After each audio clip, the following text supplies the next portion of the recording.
kami udah memutuskan salah satu dari kami harus mati agar yang satu lagi bisa menjalani hidup dengan normal. Wih.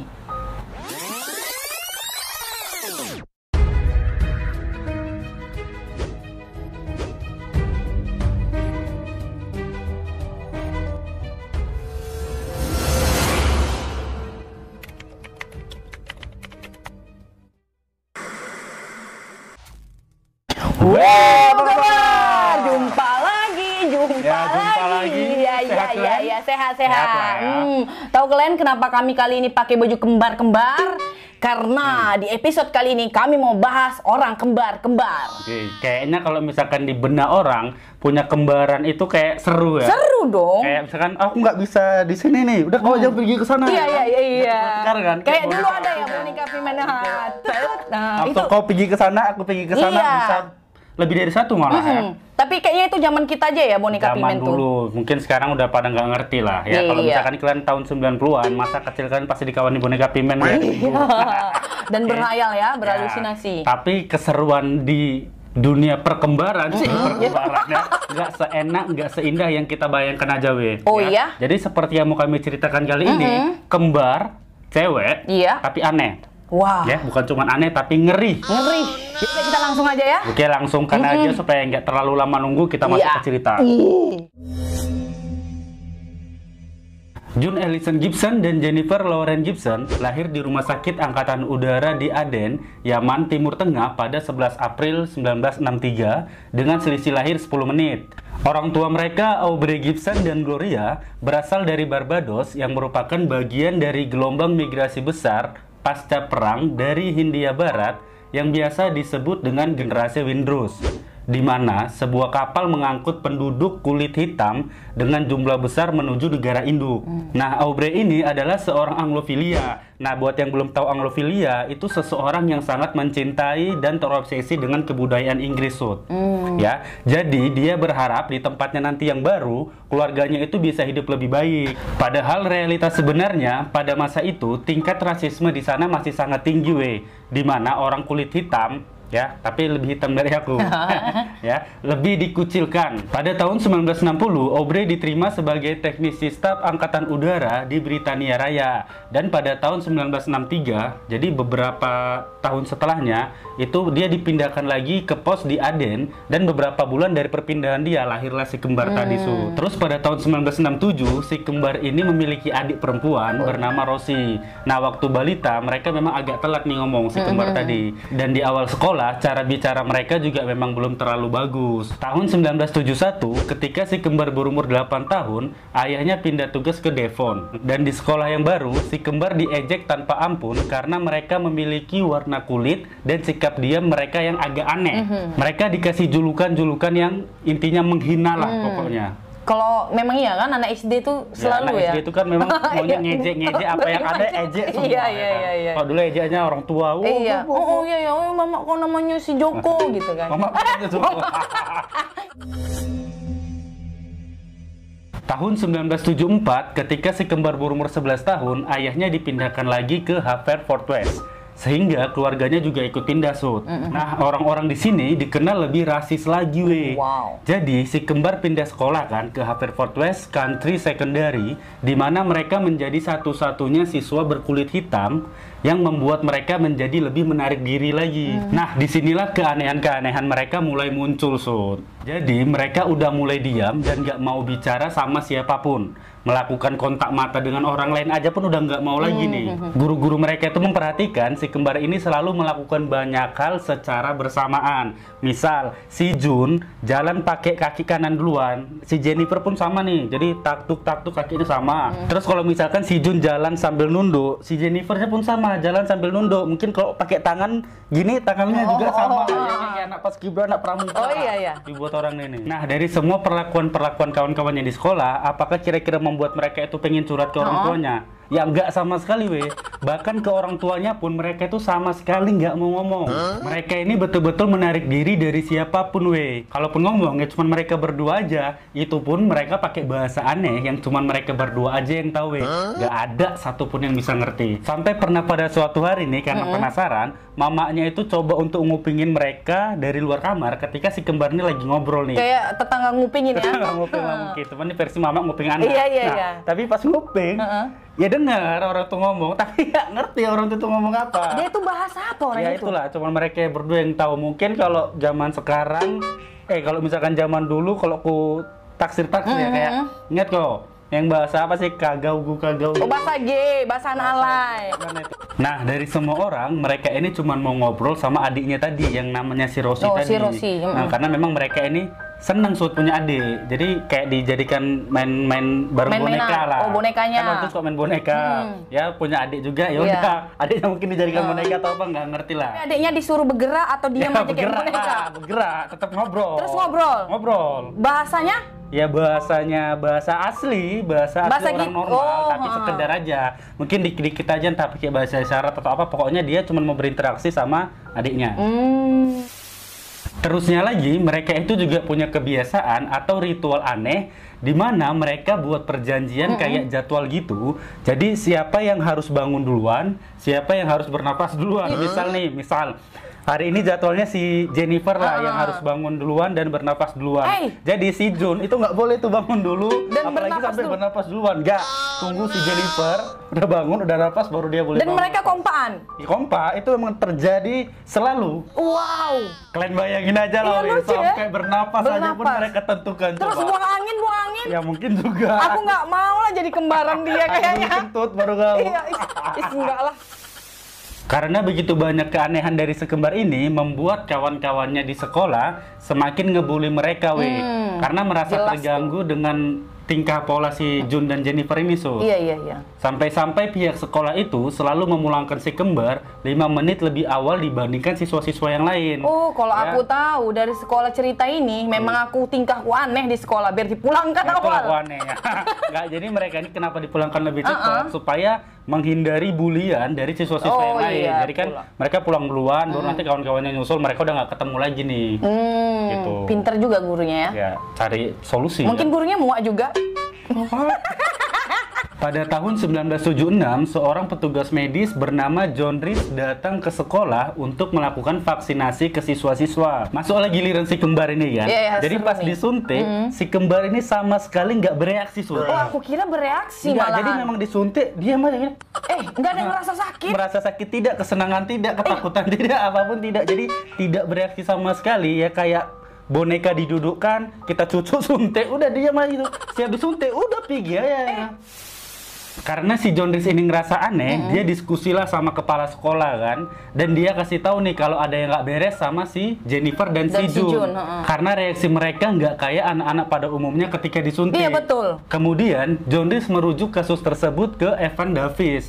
Jadi ada seorang konsultan psikiater untuk anak-anak di wilayah tersebut, Tapi di tangan psikiater pun mereka ini tetap nggak mau ngomong dan nggak bereaksi. Karena nggak ketemu solusi, jadi si Evan Davis merujuk mereka ke Entrihan, seorang kepala terapis bicara di rumah sakit Withaibas atau apa gitu penyebutannya, aku kurang tahu pasti, di kota yang sama. Sama si terapis ini pun mereka nggak mau bicara sama sekali, Sempat terlihat gelagat kayak si Jun ini mau ngobrol, kayak mau ngomong sesuatu, tapi si Jennifer ini kayak ngasih kode pakai mata untuk suruh dia diam gitu. Jadi kayak mana gitu kasih kode jangan ngomong gitu kan. Jadi karena ngebaca gerak-gerik itu, si terapis memasang alat perekam tersembunyi, terus dia meninggalkan si kembar di dalam ruangan. Dari hasil rekaman itu, ternyata mereka saling ngobrol dan terdeteksi bahwa bahasa yang mereka gunakan adalah bahasa campuran dari bahasa Barbadian Creole dan bahasa Inggris yang diucapkan dengan sangat cepat serta dengan aksen Hindia Barat yang terhambat dengan pelafalan huruf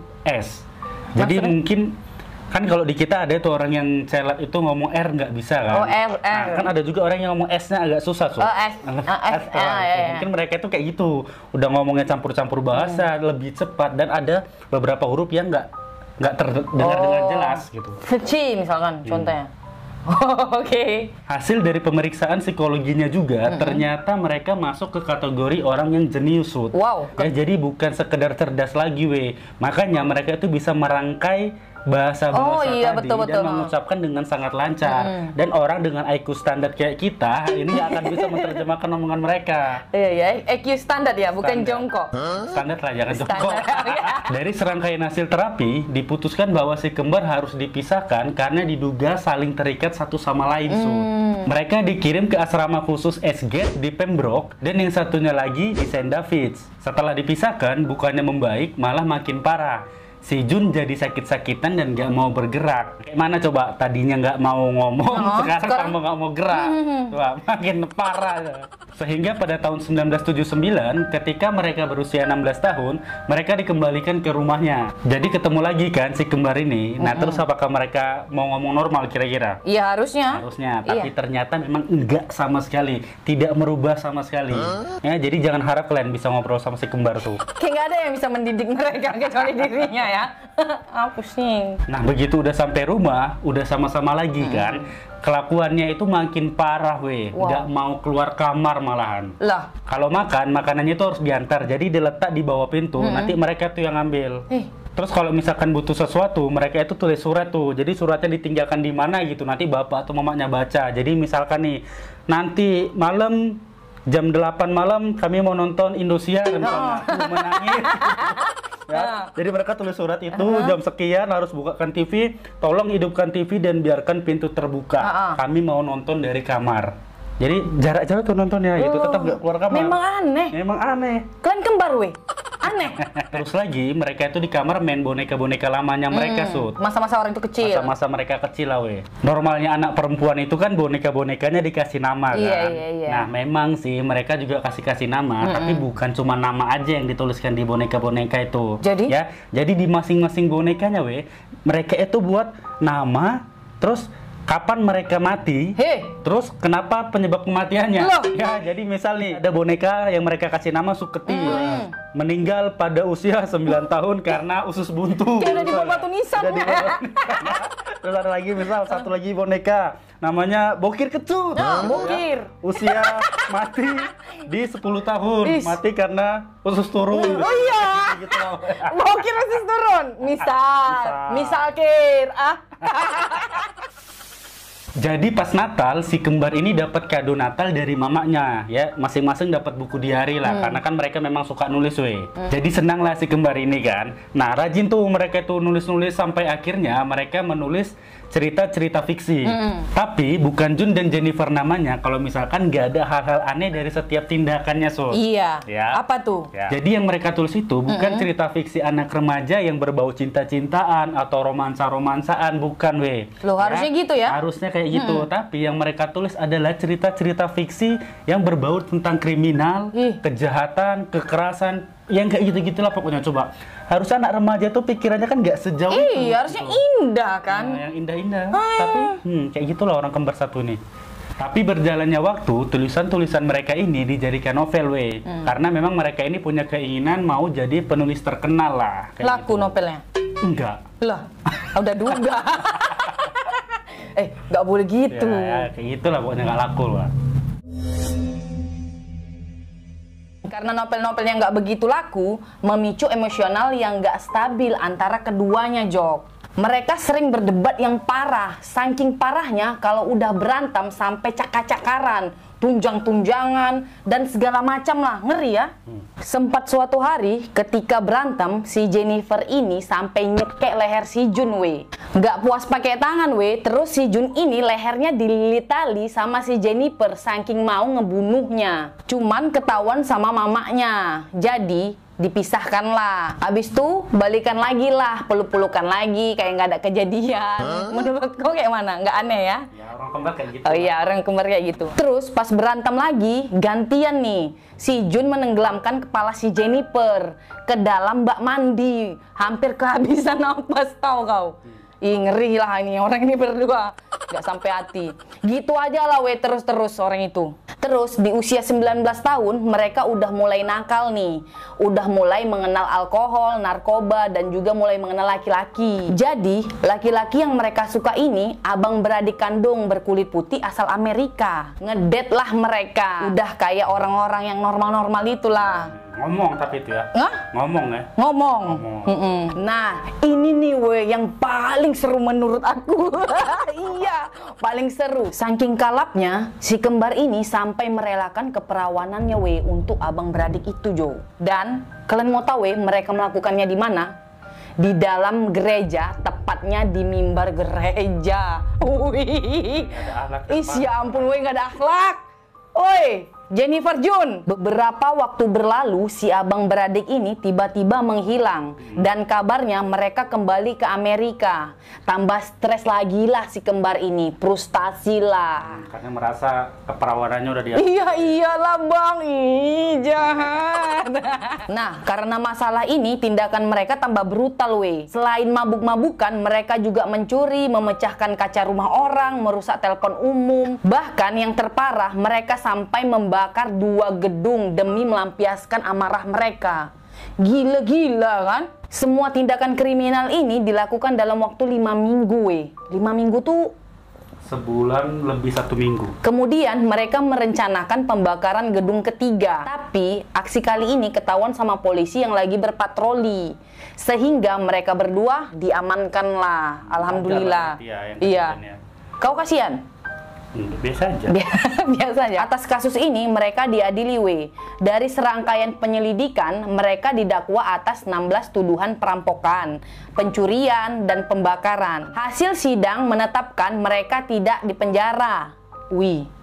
Karena keduanya memiliki riwayat gangguan kejiwaan. Oh ya, jadi kalau misalkan di luar negeri itu macam gitu, so. Oh iya. Misalkan ada satu kasus kriminal, mereka itu nggak langsung harus hukumannya penjara. Oh gitu. Kan harus penjara nih. Iya jelas. Di sana tuh kayak selidiki sebenarnya latar belakangnya karena apa. Gitu. Kalau memang ada gangguan jiwa, ya udah solusinya ya harus diterapi. Bagus juga ya kayak gitu idenya.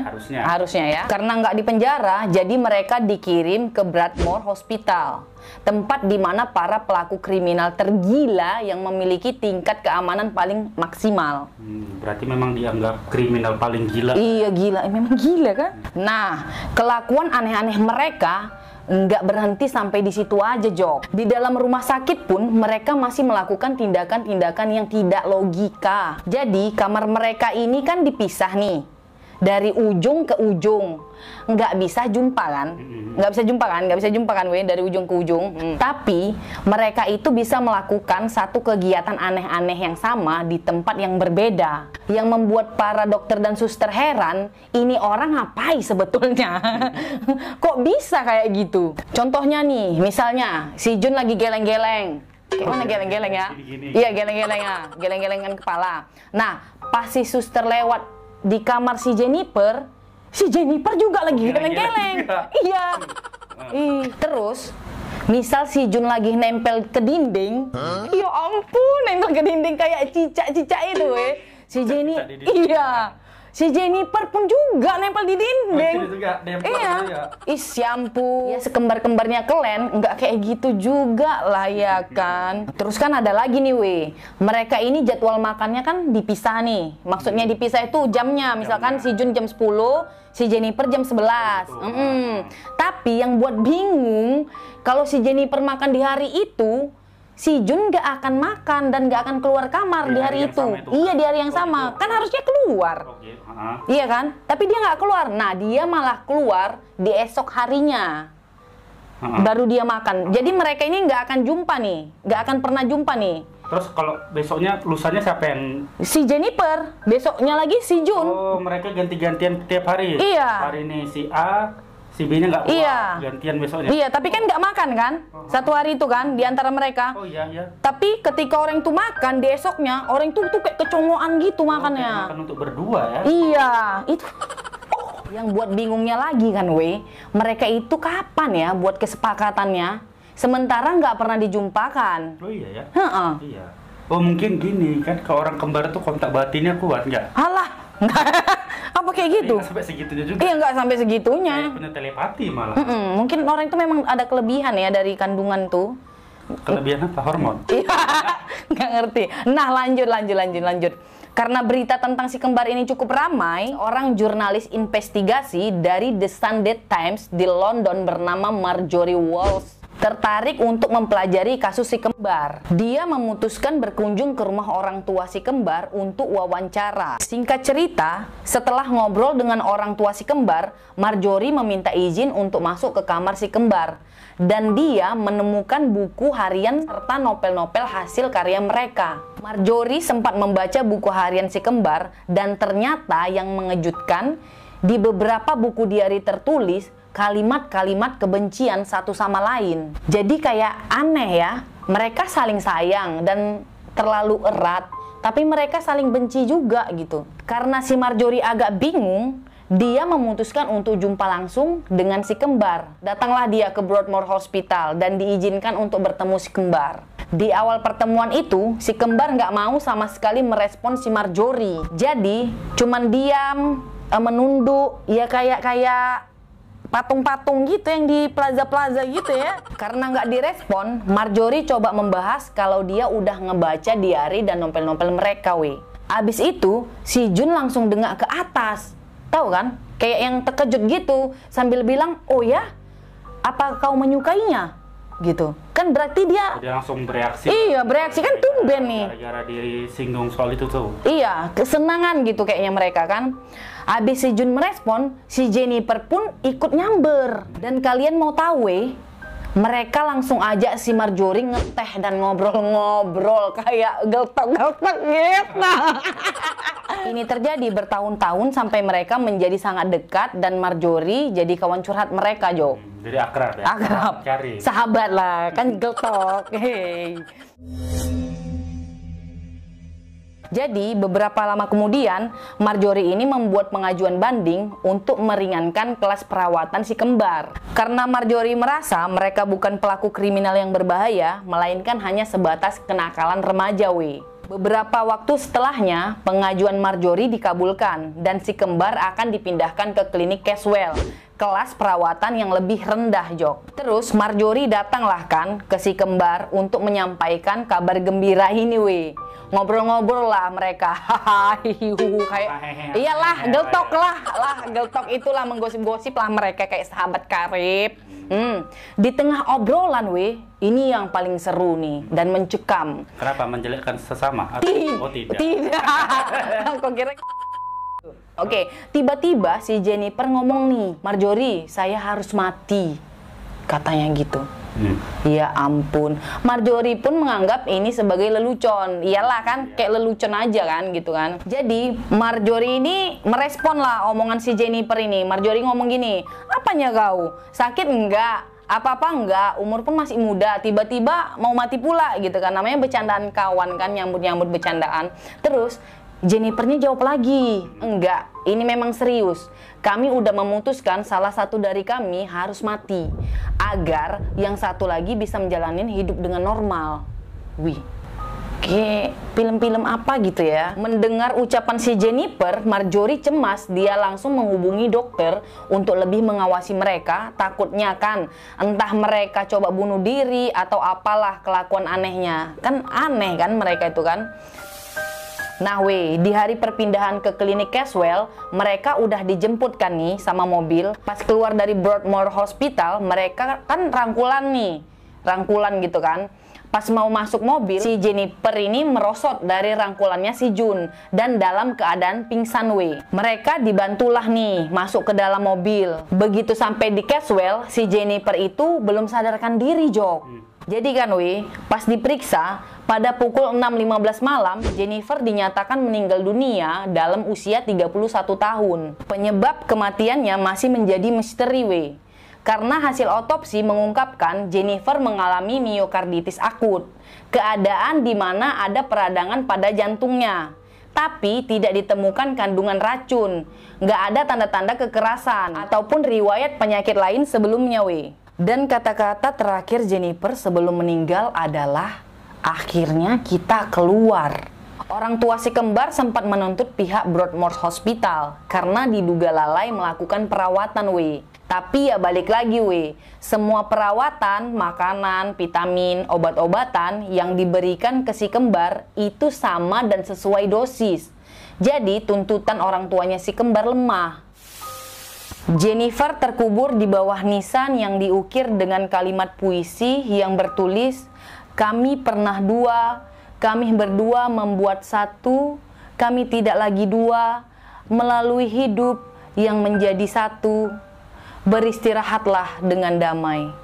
Beberapa hari setelahnya, Jun benar-benar menepati janji mereka untuk tetap hidup dengan normal. Jun mulai berbicara dengan orang-orang dan berinteraksi layaknya orang normal. Sehingga 1 tahun setelah kematian Jennifer, Jun dinyatakan bebas bersyarat dan kembali ke keluarganya, Jok. Saat ini Jun sudah menjalani hidupnya yang tenang di sebuah apartemen di Wales, UK. Udah weh. Habis cerita. Tapi kayak film ya. Cocok nih difilmkan. Ya, tapi memang ini dulunya udah pernah dijadikan film dokumenter. Oh iya? Gitu. Tapi sekarang kabarnya mau digarap lagi ke layar lebar. Siapa aktor? Siapa ya? Aku nggak tahu namanya. Cuman yang di film Black Panther ada cewek yang berkulit hitam. Nah, dia itu nanti. Oh iya? Rencananya dia yang akan memerankan. Kenapa nggak aku? Jadi cerita tentang Jun dan Jennifer ini ya hanya bagian kecil dari banyak kisah orang kembar, ya kan? Cuman memang nggak banyak kok orang yang seaneh ini kembarnya ya. Mungkin sekembar-kembarnya orang yang masih bersikap dan bertindak normal. Iya gitu jelas. kan. Tapi memang aku ada dapat kabar lagi, ada memang yang aneh juga. Cuman nggak banyak lah. Kawanmu? Nggak. Aku pernah dekat sama orang kembar ya dulu. Tapi nggak aneh kayak mereka ya. Kontak batin yang ada di antara mereka ya sewajarnya. Iya betul. Yang satunya lagi sedih, satunya lagi ikut sedih. Iya. Kayak gitulah, nggak sampai yang kayak gini-gini kali lah. Dulu partner kerjaku tuh kembar. Namanya Iva dan Aziza. Iva dan Aziza jauh ya namanya. Iya kan Jennifer dan Jun. Deket. Jun, Jen.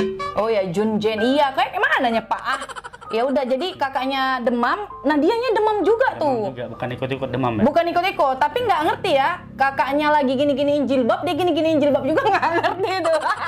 Cuman ini bisa kita jadikan pelajaran dan gambaran ya. Kalaupun nanti kalian akan punya anak kembar, misalnya cobalah dididik dengan baik. Jangan sampai saking kembarnya mereka, saking akrabnya mereka jadi merasa nggak butuh orang lain. Iya itu betul. bahaya gitu. Itu menghambat sosialnya mereka gitu kan. Betul. Joko pintar weh. Memang luar biasa dia. Oke, sampai di sini aja cerita kali ini, weh. Seperti biasa, kalau misalkan ada cerita yang mau kalian sarankan ke kami untuk dibahas, boleh kirimkan saran ke komentar di bawah. Atau DM langsung ke Instagram yang muncul. Iya. Dan untuk kali ini, kalian jangan skip videonya, weh. Karena cerita sekembar ini memang seru. Ya, kalau misalkan kalian lewatkan, skip ya pasti ada informasi yang terlewatkan yang seru-seru yang aneh-aneh tadi. Iya betul. Dan next video kami nggak mau ya pakai baju kembar lagi. Kenapa kok takut merasa Jun dan Jennifer? Bukan. Jadi takut merasa orang nyangkanya kita baju couple. Oh iya juga. Cocok ya. Ya udah gitu aja ya. Jangan lupa subscribe, like, komen dan Subscribe lagi. Iya. Bisa emang. Bisa ada banyak akun, subscribe lagi ya. Okay. Sampai jumpa lagi di episode selanjutnya. Aku Suciati. Aku Joko, kami udah gak sabar ketemu kalian lagi. Dadah.